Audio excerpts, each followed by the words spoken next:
Good evening dear friends.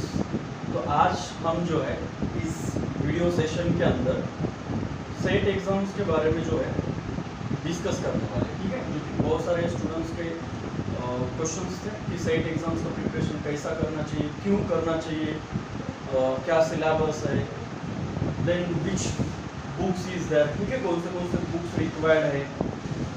Basically आपको पता है रिसेंटली जो एक एड भी आई है हमारे सावित्रीबाई फुले यूनिवर्सिटी की सेट के एग्ज़ाम की, जो एग्ज़ाम 26 सितंबर 2021 को होने वाले हैं, ठीक है।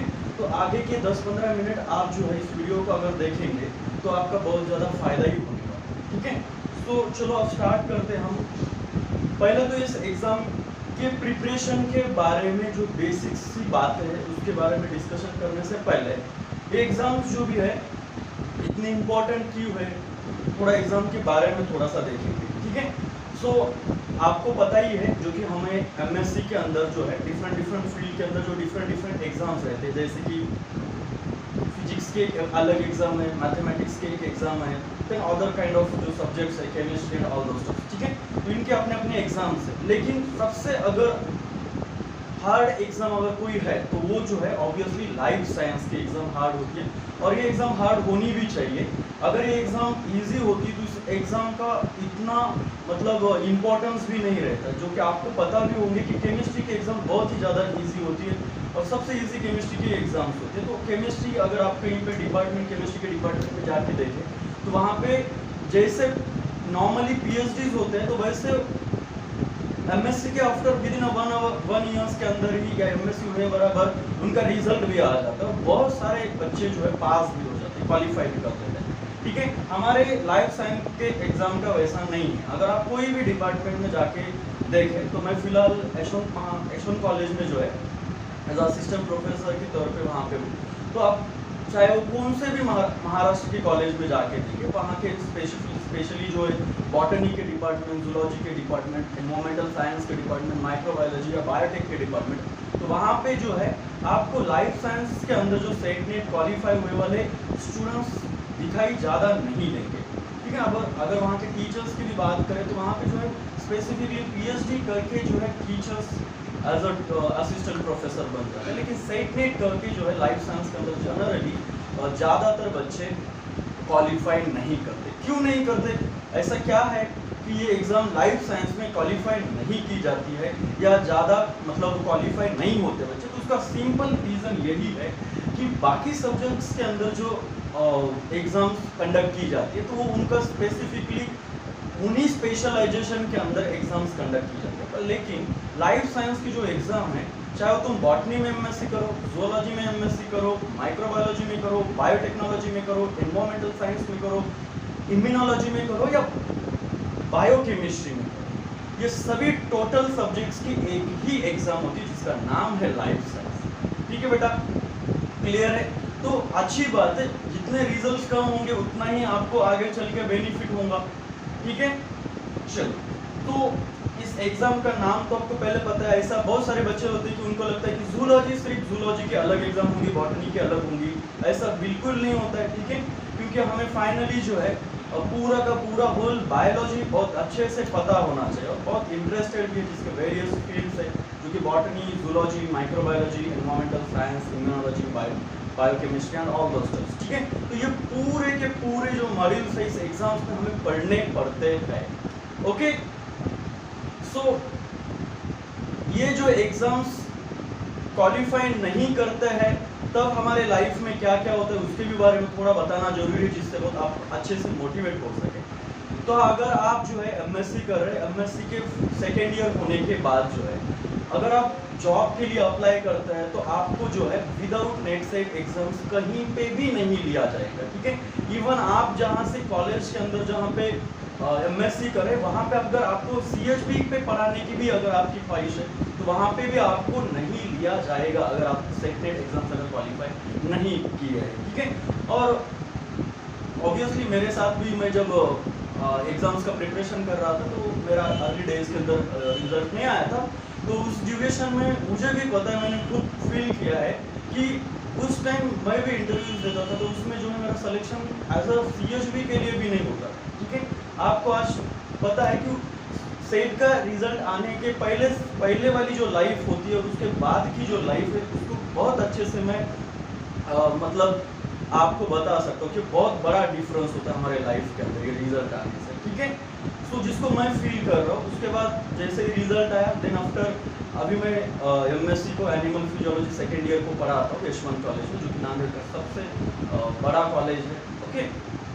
और नांदेड़ के रेप्यूटेड कॉलेज, बाकी जो कोचिंग क्लासेस है वहाँ पे भी मैं एज अ बायोलॉजी टीचर के तौर पे वहाँ पे भी अपॉइंटेड हूँ। और मेरे 11th-12th एंड ऑल दो स्टफ्स अभी सेट नेट का भी जो भी बहुत सारे बच्चे जिनको गाइडेंस करने का एक सोच है, क्योंकि सिर्फ सेट नेट ही नहीं, बाकी जितने भी नेशनल लेवल की कॉम्पिटिटिव एग्जाम्स, अगर हम बीएससी के बच्चे हैं बहुत ब्रिलियंट बच्चे होते हैं, लेकिन उनको कुछ पता नहीं होता है कि आगे जाके बीएससी करने के बाद क्या है, एमएससी करने के बाद क्या है। जैसे कि एक एग्जाम है आईआईटी जाम बोल के, जो कि बीएससी हुए बराबर दी जा सकते, और जिसमें से मेरे 2-3 बच्चे जो प्रीवियस ईयर्स जो है आईआईटी जाम को इस बार जो है सेलेक्ट भी हुए हैं, ठीक है। और उनका रिजल्ट आने के बाद जो खुशी हुई है उनको भी और मेरे को भी बहुत अच्छी है, ठीक है। सो ऑब्वियसली क्योंकि वहाँ पे जो हम एमएससी तो यहाँ वहाँ करते हैं, लेकिन बीएससी आफ्टर जो अगर हम एमएससी आईआईटी या बड़े इंस्टीट्यूट में करते हैं, जैसे कि आईसर है,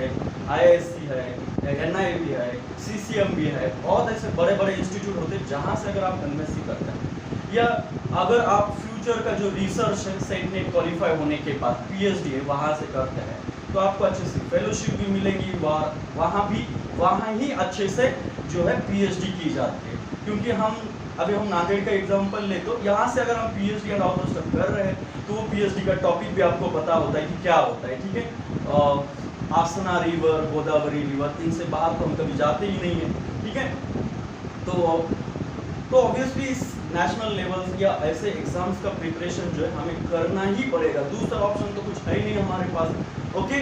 और मैं आपको श्योरली बता रहा हूँ कि ये एग्जाम क्वालिफाई करने के बाद की जो आपकी लाइफ है वो दूसरों का नज़रिया आपके टूवर्ड देखने का जो है बहुत ही 360 डिग्री के अंदर चेंज हो जाएगा, ठीक है।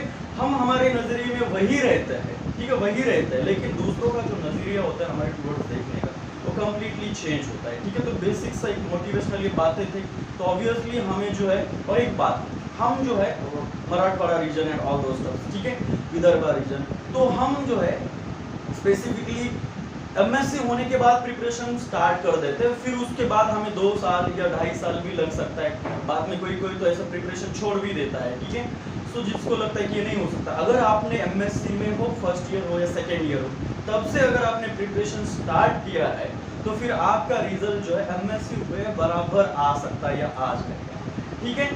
तो मैं आपको श्योरली बता रहा हूँ, अगर आपका सेट नेट एग्जाम क्वालिफाई नहीं करते हो तो फिर आपकी लाइफ जो है बहुत ही ज़्यादा मतलब डेंजर जोन में जा सकती है, ठीक है बेटा।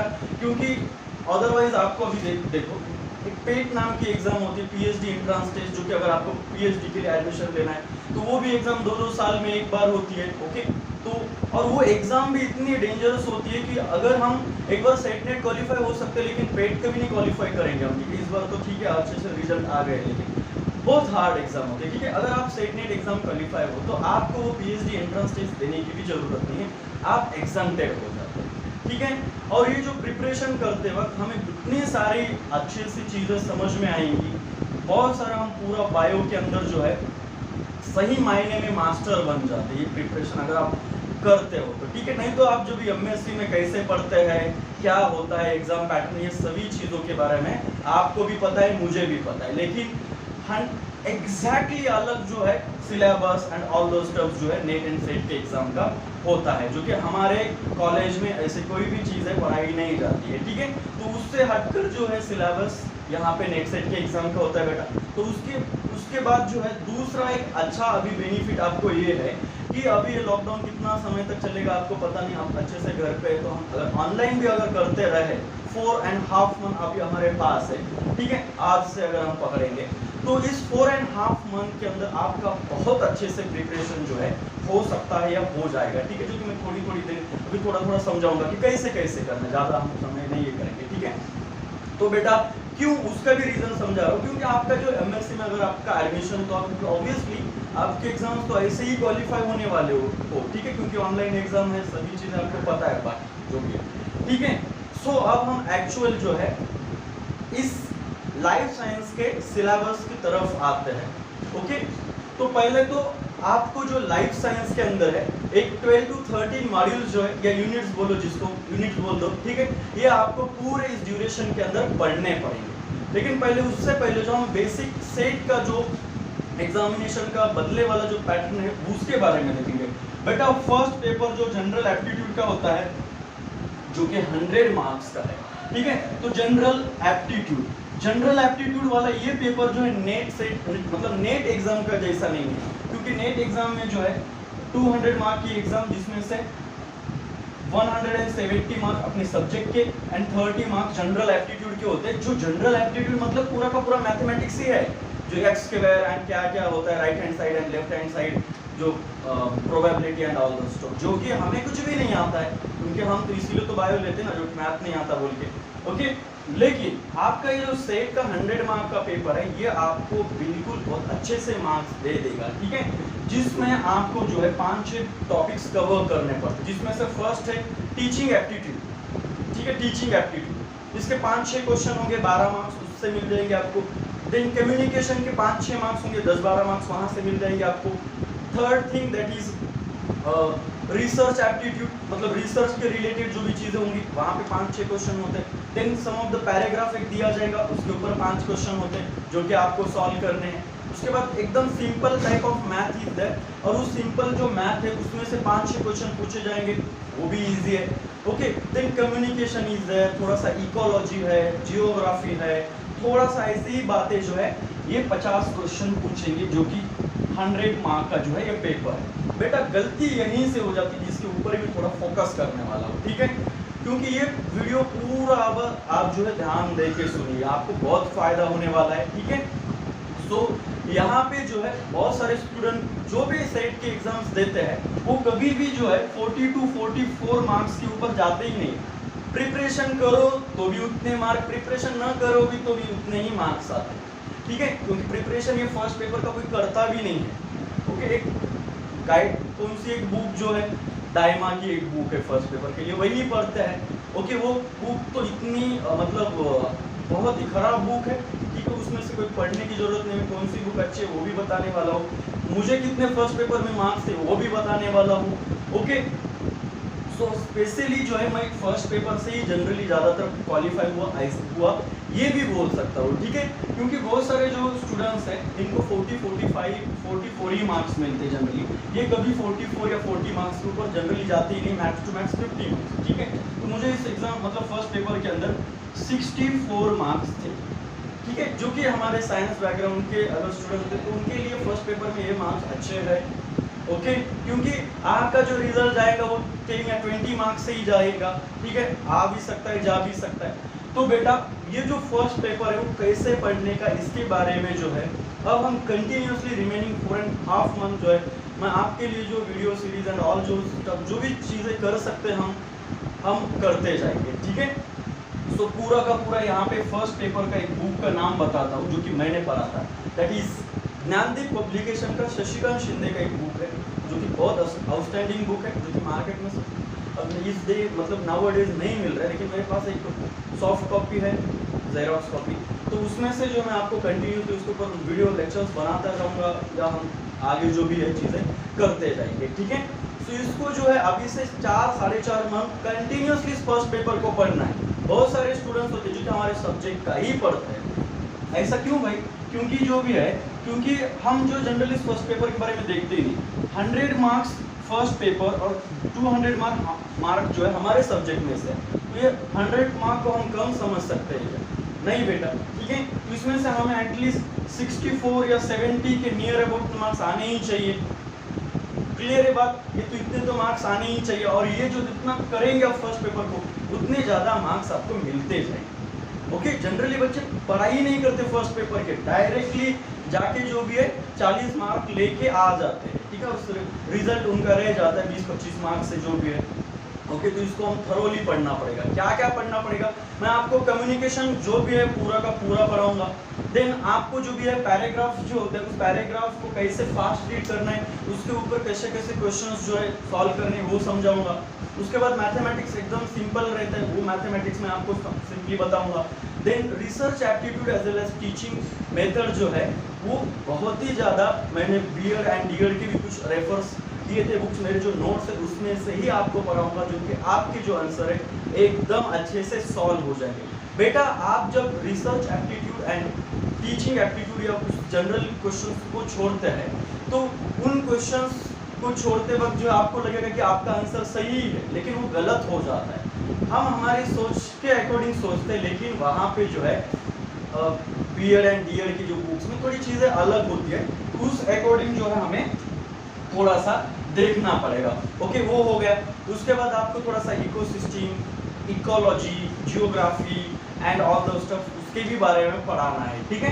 तो अगर ऐसे प्रिपरेशन कंटिन्यूअसली उसको देते गए, ठीक है, हर दिन अगर उसको हम 30 मिनट्स भी पढ़ते गए बेटा, ठीक है, तो भी सफिशिएंट है। अभी से आपको जो है क्या करना है, काम करना है फर्स्ट पेपर के लिए। तो बेटा जो है पैराग्राफ वाला जो क्वेश्चन होता है उस पैराग्राफ वाले क्वेश्चंस को अगर आपको सॉल्व करना है तो आपको आज से ही जो है एक स्टैंडर्ड न्यूज़पेपर, दैट इज हम लोक सत्ता की बात करते हैं, लोक सत्ता का जो संपादकीय होता है उस संपादकीय को पढ़ते जाओ, ठीक है, क्योंकि बाकी पेपर्स जो होते हैं वो देशोन्नति एंड पुण्य नगरी एंड ऑल दो स्टफ, तो ये बहुत ही इजी लैंग्वेज होती है, जो कि वैसे लैंग्वेज उन पैराग्राफ की नहीं होती, वो एकदम प्योर लैंग्वेज होती है, मराठी में शुद्ध मराठी में वो सभी चीज़ें होती है। तो उसके लिए जो है स्टैंडर्ड मराठी अगर आपको जो भी ये करनी है तो संपादकीय जो है लोक सत्ता के पढ़ते जाओ, और ये आपकी एबिलिटी जो है पैराग्राफ को कवर करने की जो है आपकी आ जाएगी, इम्प्रूव हो जाएगी बेटा। ओके, तो ये हो गया फर्स्ट पेपर के बारे में, ठीक है। सो देन सेकेंड जो पेपर है वो पूरा का पूरा हमारे सिलेबस के रिलेटेड है, जिसका नाम ही है लाइफ साइंस, ठीक है, जिसमें कुछ यूनिट्स या चैप्टर्स होते हैं जिनके नाम जो मैं आपको एक एक से बताता हूँ। फर्स्ट है बायोकेमिस्ट्री, फर्स्ट क्या है बायोकेमिस्ट्री, सेकेंड है cell biology, cell biology, third है molecular biology, okay, molecular biology, fourth है immunology, immunology and cell signalling, immunology and cell signalling, okay. उसके बाद फिफ्थ है डेवलपमेंटल बायोलॉजी, और डेवलपमेंटल बायोलॉजी के अंदर हम इतना इंटरेस्टेड है सभी चीज़ें हैं जहाँ पे एक्चुअल ह्यूमन बेबीज का फॉर्मेशन कैसे होता है, फर्टिलाइजेशन कैसे होता है, जाइगोटिक स्टेज क्या है, पार्चुरेशन क्या है एंड ऑल दो स्टफ्स, ठीक है, जिसके अंदर हम इसमें पूरा का पूरा बेटा देखेंगे। क्लियर इतना? चलो, ये सब चीज़ें आपने पढ़े भी है, लेकिन आप जो है यूनिवर्सिटी लेवल पे पढ़ते हैं तो इसको पढ़ने के लिए जो है ऐसे बड़े बड़े जो है रेफरेंस बुक लगते हैं, ठीक है, जो कि एक लेनिंजर का एक रेफरेंस बुक है जिसको आपको पढ़ने की कोई ज़रूरत नहीं है, मैंने पूरा पढ़ लिया है। तो आपको जो इसमें से सिंपल जो भी बात है मैं बहुत अच्छे से आपको कवर करके देता हूँ, ठीक है। तो कोई भी कौन से भी क्लास का स्टडी मटेरियल है, कुछ भी चीज़ें आपके लिए काम की नहीं है। एक तो जो भी सबसे इम्पोर्टेंट जो है आपको जो है कंटिन्यूसली कोई तो गाइडेंस करने वाला होना चाहिए।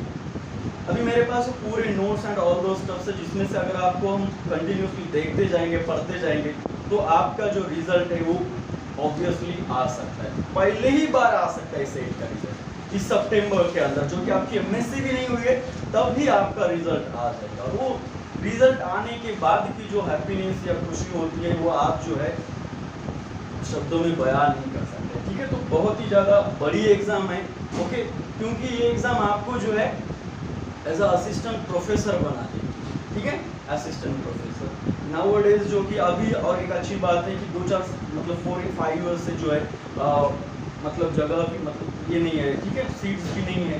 तो अब इस बार जो है मैक्सिमम आपके असिस्टेंट प्रोफेसर्स के सीट्स निकलने वाले हैं, ठीक है, ज़्यादातर। तो अगर आपका रिजल्ट इस समय में आ जाएगा तो फिर आपका जो भी है सिलेक्शन हो जाएगा वहाँ, ठीक है बेटा।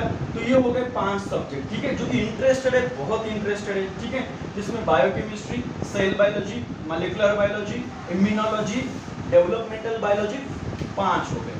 6 नंबर का है that is plant physiology, okay, plant physiology. अभी मैं जो है एनिमल फिजियोलॉजी पढ़ाता हूँ, स्पेशलाइजेशन जो कि यशवंत महाविद्यालय में पूरा का पूरा, लेकिन मुझे जो है एनिमल फिजियोलॉजी से भी अच्छा प्लांट फिजियोलॉजी लगता है। तो ऐसा नहीं समझना कि हमारा बैकग्राउंड अगर जूलॉजी से तो हमें बॉटनी का क्यों पढ़ना।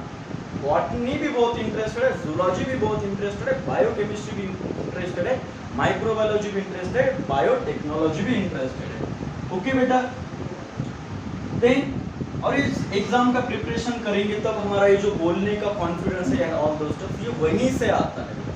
ओके, तो स्पेशली 7th नंबर का है animal physiology, animal physiology. Okay, 8 number का आपका जो भी है, फिर इसके अंदर अब मैं सिंपली बताते जाऊंगा इकोलॉजी, इवोल्यूशन एंड बायोडाइवर्सिटी। ठीक है, इकोलॉजी, इवोल्यूशन एंड बायोडाइवर्सिटी। उसके बाद जेनेटिक्स, पूरा का पूरा genetics. Okay, and finally 2 units होते हैं जो कि होता है दैट इज ये वाला, ठीक है, जिसको हम बोलेंगे मॉलिक्यूलर बायोलॉजी के जो टेक्निक्स है, इसको हम बोल सकते हैं molecular techniques, part first and part second. ऐसा टोटल मिला के 11 to 12 जो है पूरे यूनिट्स है, मॉड्यूल्स है। ओके, और ये बहुत ही इजी है, हम जितना सोचते उतना भी टफ नहीं है।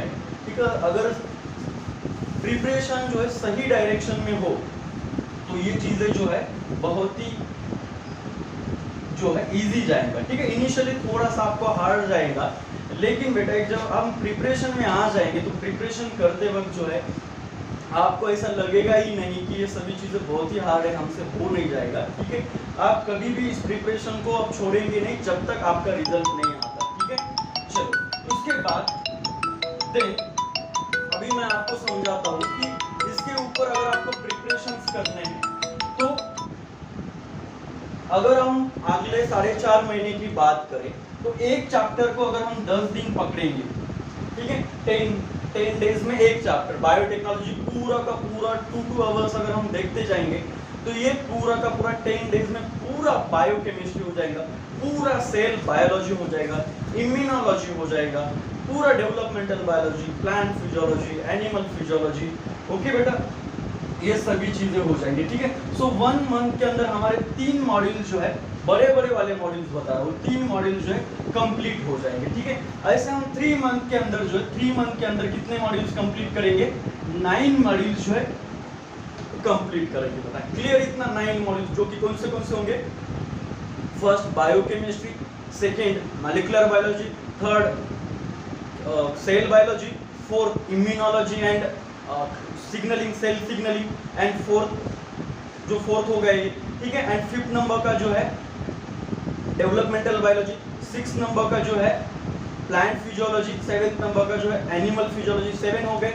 8 नंबर का जो है जेनेटिक्स, ओके, 8 नंबर का जो है जेनेटिक्स, ओके, और 9th नंबर का जो है इवोल्यूशन इकोलॉजी, ये दोनों मिला के। ठीक है, बाकी जो इवोल्यूशन इकोलॉजी उसको तो 10 दिन नहीं लगेंगे, उसको तो 8-8 दिन ही लगेंगे। ठीक है, ऐसा पूरा का पूरा जो सिलेबस है आपका 4 मंथ में कंप्लीट हो सकता है। ठीक है, तो इसके रिलेटेड जो भी बात है मैं 20 डेट से जो है मई के, तो इस सभी चीज़ों के बारे में स्टार्ट करने की कोशिश करेंगे हम। ठीक है, जो कि हमें अप टू द 26 सितंबर तक ये सभी चीज़ों को कंप्लीट करना है। ठीक है, इस प्रिपरेशन के ड्यूरेशन के अंदर जो है एमसीक्यू के कुछ ऐसे बुक्स होते हैं। ठीक है, इन एमसीक्यू के बुक्स को हमें जो है सॉल्व करना है, जो कि हम चैप्टर वाइज सॉल्व करते जाएंगे। ओके, चैप्टर वाइज उनको सॉल्व करते जाएंगे। ठीक है, ये जो मैंने पूरे के पूरे नोट्स लिखे वाले हैं पहले जो भी है, ठीक है, तो ये पूरे नोट्स है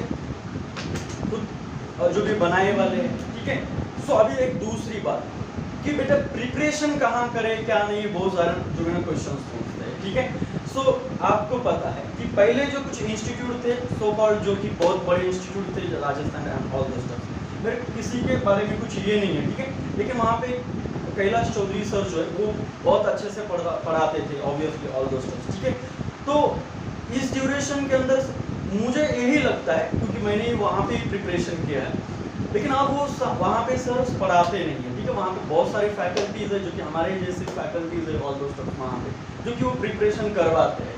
लेकिन मुझे ऐसा मेरा मानना है, जो मैं आगे का पूरा प्रिपरेशन आपसे कंटिन्यूसली, चाहे वो सेट एग्जाम हो, चाहे वो नेट एग्जाम हो, चाहे वो नीट एग्जाम हो, चाहे वो आईआईटी की जाम एग्जाम हो, आईआईटी जाम एग्जाम, या बाकी जितने भी गेट एग्जाम है, सभी एग्जाम्स का प्रिपरेशन मैं अकेला पूरा का पूरा पढ़ाने वाला हूँ। उसका मकसद ये है क्योंकि मुझे पता है कि अगर हम नागरिक की बात करें, जो हम nowadays ideal institute of biology देते थे, पहले उसको अकेले चौगुले सर पूरे चैप्टर्स पढ़ाते थे, ठीक है, और वो बहुत अच्छे से पढ़ाते थे। मेरा मानना है कि एक टीचर पूरे चैप्टर बहुत अच्छे से पढ़ा सकता है या पढ़ाता है, ठीक है। तो ऑब्वियसली इसके लिए जो स्टूडेंट्स का जो है टीचर्स के ऊपर फेथ होना भी बहुत है कि हाँ ये जो पर्सन है ये हमारा जो पूरा प्रिपरेशन है वो अच्छे से करवा के ले सकता है या लेगा, ठीक है। तो मेरी कोशिश है पूरे के पूरे मॉड्यूल जो है मैं अकेला ही पूरा जो आपसे प्रिपेयर करके मतलब कंप्लीट कर पाऊँ, ठीक है। सो इसके पीछे जो है जब मैं प्रिपरेशन करता था तो उसके पीछे बहुत सारी हार्डवर्क थी। उस हार्डवर्क का ही नतीजा है जो कि रिजल्ट भी आया, या आज मैं आपका जो है प्रिपरेशन करवाने की भी बात कर रहा हूँ, ठीक है, या नेट का एंड ऑल दो स्टफ का प्रिपरेशन करवाता हुआ IIT जाम एंड ऑल दो स्टफ, ठीक है। सो ये बेटा इसके पीछे बहुत ज़्यादा हार्डवर्क होता है, ठीक है। जो मेरा जो अगर ऑब्वियसली दूसरी बात कैटेगरीज एंड ऑल दो स्टफ, ठीक है, मेरा ओपन कैटेगरी से था तो बहुत टाइम लगा रिजल्ट आने के लिए, जो भी आ रहा ही नहीं था और बैकग्राउंड बहुत ये था, ठीक है। उसके बाद और एक चीज़ जो भी है, आप BSc में एंड उसमें क्या थे या कोई भी चीज़ें मायने नहीं रखता। यहाँ पे अगर आप वन ईयर्स तक बहुत अच्छे से प्रिपरेशन करते हो, आपको कुछ भी नहीं आता तो भी चलेगा, ओके। मतलब मुझे तो वहाँ जब हम MSc में तो इनहिबिटर्स मतलब व्हाट उसके भी बारे में उतना कुछ पता नहीं था, लेकिन आज जो है हम उस सभी चीज़ों के बारे में पता है जितनी सेट नेट एंड कोई भी नेशनल लेवल के एग्जाम्स को क्वालिफाई करने के लिए ज़रूरत होती है, ओके। एग्जाम का प्रिपरेशन करते वक्त दूसरी इंपॉर्टेंट गोष्ट जो है आपका हर संडे को जो पेपर्स एंड पेपर का डिस्कशन है वो भी बहुत इंपॉर्टेंट होता है, ठीक है। सो इसके भी बारे में मतलब कैसे क्वेश्चंस आएंगे, क्या वो टाइप के क्वेश्चन पूछेंगे एंड ऑल द स्टफ के बारे में, ठीक है बेटा। सो ये सभी बातें थी और भी कुछ वीडियोस जो है हम देखते जाएंगे आगे। अब हम पूरा का पूरा 1 वीक के अंदर जो है, क्योंकि 20 तारीख से ये सभी चीज़ें हम स्टार्ट करेंगे, तो उससे पहले जो है हर एक मॉड्यूल के ऊपर जो है एक 30 मिनट के एटलीस्ट 2 वीडियो सेशंस जो है मैं बनाता जाऊँ एज अ डेमो के तौर पर, ठीक है। कितने मॉड्यूल्स होंगे, पूरे के पूरे 10 एंड 12 मॉड्यूल्स जितने भी है, उन हर एक मॉड्यूल के जो इंट्रोडक्शन एंड ऑल दो स्टफ्स है, इनके जो है मैं 30 मिनट्स के 2 वीडियो सेशंस बना के यूट्यूब पे अपलोड करूँगा, जिसको देखते जाइए। अगर आपको बहुत अच्छे से पसंद आता है तो उसको लाइक भी करिए और आपके फ्रेंड्स के साथ जुड़िए, शेयर भी करिए। इस वीडियो को भी आप जो है अगर आपको लगा कि हाँ ये वीडियो हमारे लिए बहुत बेनिफिशियल था, अच्छा था, अभी हम बहुत सारे जो स्टूडेंट हैं हम इग्नाइट ही नहीं होते, क्यों नहीं होते, हमें जो MSc में या BSc में पढ़ाते कौन से टीचर्स है जो कि आपको स्टेट या नेट के एग्जाम का प्रिपरेशन के बारे में बताते, कोई नहीं बताता आपको, ठीक है। तो आपकी भी कुछ गलती नहीं है, लेकिन आज से जो है हम एक पूरा एनवायरनमेंट क्रिएट करेंगे लाइफ साइंस के मैक्सिमम जो आप प्रिपरेशन करो, आपका रिजल्ट 101% जो है आने वाला है, ठीक है। अगर आपको ये वीडियो अच्छा लगा तो प्लीज़ लाइक करो एंड मेरे चैनल को सब्सक्राइब भी करो, एंड इस तरह के जो भी बहुत सारे वीडियोस जो है आज से कंटिन्यूअसली आपके जो नेक्स्ट प्रिपरेशंस जो है अप टू द 26 सितंबर तक कंटिन्यूअसली हम करते जाएंगे बेटा, ठीक है। तो थैंक यू।